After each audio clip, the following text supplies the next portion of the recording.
Very happy morning, my dear students. Welcome to my channel. இந்த வீடியோவில் என்ன பார்க்க போகிறோம் அப்படின்னா 10th ஸ்டாண்டர்ட் யூனிட் 5ல் the secret of machines poem இருக்கு இல்லையா, அந்த போயமோட பேராகிராஃப் தான் பார்க்க போகிறோம். இது உங்களுக்கு ரொம்ப இம்பார்ட்டண்ட்டான ஒரு போயம், அடிக்கடி கேட்கக்கூடிய ஒரு போயம். ஸோ இதோட மீனிங் புரிஞ்சிருச்சு அப்படின்னா மெமரி போயமும் உங்களுக்கு மறக்கிறதுக்கு சான்சஸ் இருக்காது. எதுவாக இருந்தாலுமே நீங்கள் நல்லா புரிஞ்சுக்கிட்டு அதை அப்ரோச் பண்ணீங்க அப்படின்னா எந்த சப்ஜெக்டாக இருந்தாலும் நீங்கள் மெமரி போயமாக எழுதினாலும் சரி, அதை பேராகிராஃபாக எழுதினாலும் சரி, இஆர்சியில் எழுதினாலும் சரி, உங்களுக்கு மறக்கவே மறக்காது. So try to understand. எந்த சப்ஜெக்டாக இருந்தாலும் அண்டர்ஸ்டாண்ட் பண்ணிவிட்டு நல்லா அதுக்கப்புறமா படிக்க ஸ்டார்ட் பண்ணுங்கள். ஓகே, இதில் அடிக்கடி ரிப்பீட்டடாக கேட்குற ஒரு பேராகிராஃப் தான். ஸோ இதோட ப்ரீஃப் எக்ஸ்ப்ளனேஷன் தமிழில் பார்க்கலாம். Machines autobiography. இந்த போயம் ஏற்கனவே நான் உங்களுக்கு சொல்லியிருக்கேன். ஒரு ஒரு இதில் போயட்டோட நேம் ரொம்ப இம்பார்ட்டன்ட். அதில் ஸ்பெல்லிங் மிஸ்டேக் வரக்கூடாது. ஏன்னா இஆர்சி பொறுத்த வரைக்கும் உங்களுக்கு போயமோட நேம் கரெக்டாக எழுதுனீங்கன்னா 1 மார்க் கொடுத்துருவாங்க. டோட்டலாக இஆர்சி 3 மார்க் அப்படின்னா போயமோட நேம் கரெக்டாக எழுதுனா 1 மார்க், போயட்டோட நேம் கரெக்டாக எழுதுனா 1 மார்க்கு, அந்த எக்ஸ்ப்ளனேஷனுக்கு 1 மார்க்கு. அப்போ நீங்கள் எக்ஸ்ப்ளனேஷனை விழுந்து படிக்கிறத விட இந்த போயமோட நேம் போயட்டோட நேம் ரிப்பீட்டடாக எழுதி பாருங்கள். அதில் ஸ்பெல்லிங் மிஸ்டேக் வரவே கூடாது. ஸோ அதை பார்த்துக்கோங்க. ஸோ நம்ம எக்ஸ்ப்ளனேஷன் போகலாம். ஸோ இந்த போயம் என்னன்னா, மிஷின்ஸ் அவங்களுக்குள்ளே பேசிக்குது. இப்போது நார்மலாக ஒரு மிஷினோட இயல்பு என்ன? இப்போ நீங்கள் கோவம் வருது, நான் நல்ல மார்க் எடுக்கணும் அப்படின்ட்டு அப்பா ஏதாவது திட்டுறாரு, நீங்கள் என்ன பண்ணுவீங்க? புக்கை தூக்கி போடுவீங்க. புக்கு என்ன ஆகும்? எங்கேயாவது போய் விழும். அது நார்மலான ஒரு திங்ஸ் தான் புக்கு அப்படிங்கிறது. அப்போ அதுக்கு ஃபீலிங்ஸ் இருக்குமா? இல்லை, நம்ம இவங்க கையில் தான் இருக்கணும், நம்ம இங்கேருந்து எழுந்து போகக்கூடாது, அந்த மாதிரி. ஸோ அந்த மாதிரி தான் மிஷின்ஸுக்குமே எந்த ஃபீலிங்கும் இருக்காது. நம்ம ஒரு மிக்சியை இப்போ ஓட்டுறோம் அப்படின்னா அது எவ்வளோ நேரம் ஓடுதுன்றதை நம்ம தான் கண்ட்ரோல் பண்ணணும். மிஷினுக்கு தெரியுமா நம்ம நல்லா இதுவாகிட்டோம், நம்ம ஸ்டாப் ஆகணும்னு மிஷின்ஸுக்கு தெரியுமா? தெரியாது. ஸோ மிஷின்ஸ் ஹியூமனோட க்ரியேஷன் தான். ஒரு ஹியூமன் அதை எப்படி வடிவமைச்சிருக்கானோ அந்த மாதிரி தான் அது இருக்குமே தவிர ஓன் திங்கிங் பண்ணுமா? ஐயோ இவங்க நமக்குள்ளே கை விடுறாங்க, நம்ம இவங்க கையை கட் பண்ணக்கூடாதுன்னு மிக்சிக்கு தெரியுமா? தெரியாது. ஸோ மிஷின்ஸ் அதுக்குள்ளே பேசிக்குது. எங்களை இப்படிலாம் இவங்க டிசைன் எப்படிலாம் ஹியூமன்ஸ் எங்களுக்கு கொடுத்துருக்காங்களோ, எங்களுக்கு டிசைன் கொடுத்துருக்காங்களோ அந்த மாதிரி தான் நாங்களும் ஆப்ரேட் ஆகுமே தவிர எங்களுக்கு ஓன் திங்கிங் கிடையாது. மிஷின்ஸ் அப்படிங்கிற எங்களுக்கு ஓன் திங்கிங் கிடையாதுன்னு மிஷின்ஸே அதோட நிலைமையை எக்ஸ்பிளைன் பண்ணுற மாதிரி தான் இந்த பேராகிராஃப். ஸோ எக்ஸ்ப்ளனேஷன் பார்க்க உங்களுக்கு புரியும். ஸோ இந்த போயம் எழுதுனது த சீக்ரெட் ஆஃப் மிஷின்ஸ் எழுதுனது யார்? Rudyard Kipling. போயத்தோட நேம் ரொம்ப important. Poem the secret of machines attempt to show that machines are not greater than humans. எப்பயுமே ஒரு ஹியூமன் அப்படிங்கிறவன் என்ன பண்ணுவான்? தனக்கு எதிர்க்க யாராவது நகர்ந்து போவான், இந்த மாதிரி பண்ணக்கூடாதுன்னு ஹியூமனுக்கு அந்த 6ஆம் அறிவு பகுத்தறிவு இருக்கும். பட் மிஷின்ஸ்க்கு இருக்குமா?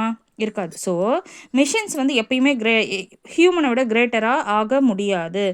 In this poem machines speak about themselves to human beings. So இந்த போயமில் மிஷின்ஸ் அதுக்குள்ளே பேசிக்குது. எங்களை எப்படிலாம் கட்டமைச்சிருக்காங்க, நாங்கள் எப்படி தான் இருந்தோம். மிஷின்ஸ் அதை பற்றி சொல்லுது. மிஷின்ஸை சொல்கிற அந்த எக்ஸ்ப்ளனேஷன் தான் நமக்கு போயமாக கொடுத்துருக்காங்க. உங்களுக்கு இது மெமரி போயமும் கூட. ஸோ நீங்கள் புரிஞ்சுட்டு படிச்சிங்க அப்படின்னா எக்ஸாம்லேயே உங்களுக்கு மிஸ்டேக் ஆக சான்சஸ் இருக்காது. So process machines undergo. So they tell has how they are created from the metals. எந்த ஒரு மிஷினாக இருந்தாலும் மெட்டல்லேருந்து தான் உருவாக்குறாங்க இல்லையா? That they taken. அப்போ அந்த மெட்டல்ஸை எங்கேருந்து எடுப்பாங்க? இந்த தாது படுக்கையிலேருந்து, சுரங்கத்துலேருந்து தான் எடுப்பாங்க. நிலக்கரி சுரங்கம் இதுலேருந்துலாம் இந்த இரும்பு எல்லாமே தாது படுக்கையிலேருந்து இதுலேருந்து தான் எடுக்கிறாங்க இல்லையா? தாமிரம், நம்ம யூஸ் பண்ணுற எல்லா உலோகங்களுமே எங்கேருந்து எடுக்கிறாங்க? சுரங்கங்கள்லேருந்து, தாது படுக்கைகள்லேருந்து தான் எடுக்கிறாங்க இல்லையா? ஸோ அதை தான் சொல்கிறாங்க. எங்களை அங்கேருந்து தான் எடுக்கிறாங்க. They are further melted. ஒரு உலோகத்தை சுரங்கத்துலேருந்து எடுத்தோன்னா நம்ம யூஸ் பண்ண முடியாது. ஸோ அதை உருக்கணும், மெல்டட்னா உருக்கணும். ஃபர்னாஸ்னால் அந்த உலையில் போட்டு ஊது உலையில் விட்டு இது பண்ணுவாங்க. ஸோ அதெல்லாம் பண்ணிவிட்டு எங்களை ஹேமர் சுற்றியை வச்சு அடித்து தான் எங்களை மிஷினாக டிசைன் பண்ணுறாங்க.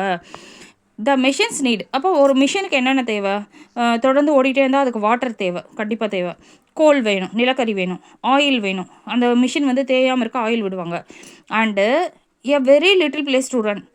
ஒரு சின்ன பிளேஸ் இருந்தால் கூட என்ன ஆகும்? எந்த ஒரு மிஷினாக இருந்தாலுமே அடாப்ட் ஆகிக்கும். ஸோ மிஷினோட சைஸை பொறுத்து எங்களுக்கு ஒரு சின்ன பிளேஸ் இருந்தால் கூட நாங்கள் என்ன பண்ணுவோம்? நாங்கள் ரன் பண்ணுவோம் அப்படின்னு மிஷின்ஸ் நமக்கு சொல்லுது. With all this if people set them to work, they will work all the 24 hours. So எங்களை மக்கள் எப்படி வடிவமைச்சிருக்காங்களோ, மக்களுக்கு தேவை அப்படின்னா நாங்கள் என்ன பண்ணுவோம் அப்படின்னா 24 hours நாங்கள் ஒர்க் பண்ணுவோம் அப்படின்னு சொல்லிட்டு யார் சொல்கிறாங்க? மிஷின்ஸ் வந்து நம்மக்கிட்ட சொல்லுது. லைக் ஹியூமன் பீயிங்ஸ், ஹியூமன் ஒரு மிஷினை வச்சு என்ன பண்ணுவான்? They can pull, இழுப்பான். ஹாலுனா ரொம்ப ஃபோர்ஸாக போட்டு அந்த மிஷினை போட்டு நகர்த்துவான். புஷ்ஷுனா தள்ளுவான். லிஃப்ட்டுனா அதை தூக்குவான், அந்த மிஷினை தூக்குவான். ட்ரைவ் பண்ணுவான், ட்ரைவ்னா நகர்த்துவான். பிரிண்ட் பண்ணுவான். ஃப்ளாஃப்னா ஒரு ஏர் கலப்பையை வச்சு உழுறோம் அப்படின்னா அதுக்கும் மிஷின் தேவைப்படுது. வேவ், ஹீட்டு, லைட்டு, ரன்னு எல்லாமே எங்களை வச்சு பண்ணுறாங்க. நாங்கள் அதாவது வந்து மிஷின்ஸு நாங்கள் இதுக்கெல்லாம் யூஸ் ஆகுறோம். Race, swim, fly, dive, see, hear கேட்குறதுக்கு எல்லாத்துக்குமே மிஷின்ஸ் தான் யூஸ் பண்ணோம். கவுண்ட், ரீடு, ரைட்டு எல்லா வேலையுமே நாங்கள் பார்க்குறோன்னு யார் சொல்கிறாங்க? மிஷின்ஸ் வந்து நமக்கு சொல்கிறாங்க. What they lack, they ask us to remember that they're operated by the law of obedience. So அது என்ன சொல்லுது அப்படின்னா வந்து மனுஷன் வந்து எங்களை எதுக்கு யூஸ் பண்ணுறானோ நாங்கள் அதை தான் செய்வோம்.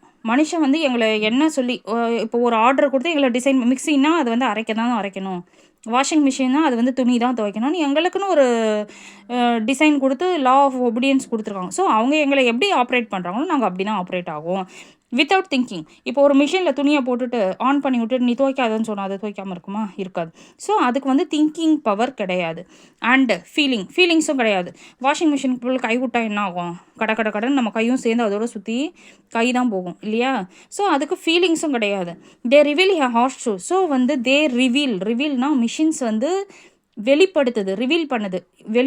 எதை வெளிப்படுத்துது? உண்மையை வெளிப்படுத்துது. என்னன்னா அதுக்கு அன்பு, கருணை, பாசம் எதுவுமே கிடையாது. யார் வந்து வாஷிங் மிஷினுக்குள்ளே கைவிட்டாலும் அது ஓடும்போது என்ன ஆகும்? இது தான் செய்யும். இப்போ ஒரு ஃப்ரிட்ஜுக்குள்ளே கைவிட்டால் சில்னஸ் தான் இருக்கும். ஐயோ இவங்க நமக்கு பிடிச்சவங்க, இவங்களுக்கு நம்ம சில்னஸ் கொடுக்கக்கூடாதுன்னு ஃப்ரிட்ஜு சொல்லுமா? தெரியாது. ஸோ அதுக்கு வந்து மன்னிக்கவும் தெரியாது, அதுக்கு அன்பு, கருணை எதுவுமே கிடையாது. And can not comprehend a lie. So அது வந்து பொய்யா அதுக்கு நடிக்க தெரியாது. ஒரு மிஷினுக்கு பொய்யா நடிக்க தெரியாது. Machines have no feelings like us. So மிஷின்ஸ்க்கு ஃபீலிங்ஸ் வந்து நமக்கு இருக்க மாதிரி, மனிதர்களுக்கு இருக்கிற மாதிரி மிஷின்ஸ்க்கு ஃபீலிங்ஸ் கிடையாது. If they are handle in a careless manner. ஒருவேளை நம்ம மிஷின்ஸை வந்து கேர்லெஸ்ஸாக ஹேண்டில் பண்ணோன்னா அது என்ன பண்ணும்? த ரிசல்ட்ஸ் கேன் பி ஃபட்டல்னா ஒரு மிஷினை வந்து நம்ம தப்பாக ஆப்ரேட் பண்ணோன்னா அதோட விளைவுகள் எப்படி இருக்குன்னா அபாயகரமாக இருக்கும். ஃபட்டல்னால் அபாயகரமானதுன்னு அர்த்தம். ரொம்ப வந்து என்ன சொல்கிறது, ரொம்ப டேஞ்சரஸாக இருக்கும். So they must be operated with utmost caution. So வந்து நம்ம அந்த மிஷினை எப்படி ஆப்ரேட் பண்ணோம் நமக்கு அறிவுரைகள் கொடுக்கப்பட்டிருக்கோ அதைப்படி நம்ம என்ன பண்ணணும்? கேர்ஃபுல்லாக ஹேண்டில் பண்ணணும். ஸோ ஒரு மிஷின் என்ன பண்ணுவோம்? புகை விடும். ஆமாம் தானே? நம்ம ஃபேக்ட்ரிஸ்லலாம் பார்த்துருப்போம் இல்லையா? ஸோ அந்த மிஷின்ஸ்லேருந்து வர புகை வந்து ஹைட் த ஸ்கை, நம்ம கண்ணை மறைக்கும். எதை மறைக்கும்? வானத்தையே மறைக்கும் இல்லையா? மிஷின்ஸ்லேருந்து வர புகை அதிகமாக வந்தால் என்னாகும்? அந்த ஆகாயத்தையே நம்ம கண்ணிலேருந்து மறைக்கும். But it will vanish soon. But அந்த புகை கொஞ்ச நேரத்தில் என்னாகும்? காணாமல் போயிட்டு ஸ்டார்ஸ் வில் கம் அகைன். திரும்ப வந்து நட்சத்திரங்கள் வரதான் செய்யும். ஸோ மிஷின்ஸ் வந்து அதோட ஃபீலிங்ஸை வந்து சொல்லுது. ப்ளஸ் வந்து மிஷின்ஸ் வந்து அதுக்குள்ளே பேசிக்குது. எங்களை இப்படி தான் வந்து டிசைன் பண்ணிக்கோங்க, நாங்கள் இப்படி தான் ஆப்ரேட் ஆகும், எங்ககிட்ட நீங்கள் லவ் அதெல்லாம் வந்து நீங்கள் எதிர்பார்க்க முடியாது அப்படின்னு மிஷின்ஸ் வந்து பேசிக்குது. Finally the machines humbly state that there only the children of human brain. ஃபைனலாக மிஷின்ஸ் என்ன சொல்லுது அப்படின்னா, நாங்கள் வந்து ஒரு மனித மூளையோட குழந்தைகள் தான் நாங்கள். அவங்க வந்து எங்களை டிசைன் பண்ணாங்க, இப்படி தான் டிசைன் பண்ணிக்காங்க, நாங்கள் இப்படி தான் ஆப்ரேட் ஆகும். எங்களுக்குன்னு தனியாக யோசிக்க தெரியாது, திங்க் பண்ண தெரியாது, ஃபீலிங்ஸ் கிடையாது, எதுவுமே எங்களுக்கு கிடையாதுன்னு மிஷின்ஸ் வந்து சொல்லுது. They accept the fact.